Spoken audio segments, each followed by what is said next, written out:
പുണ്യവതി നിന്റെ പൂങ്കാവനത്തിലൊരു പുഷ്പശലഭമായി ഞാൻ പറന്നുവെങ്കിൽ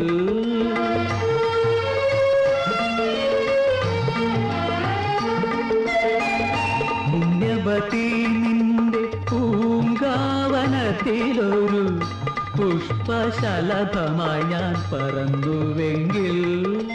ശൃംഗാരമധുപൂറും നിൻരാഗപാനപാത്രം എന്നും എന്ന തരത്തോടടുക്കുമല്ലോ നിന്മണിയറയിലെ നിർമ്മല ശയ്യാണിയറയിലെ നിർമ്മല ശയ്യ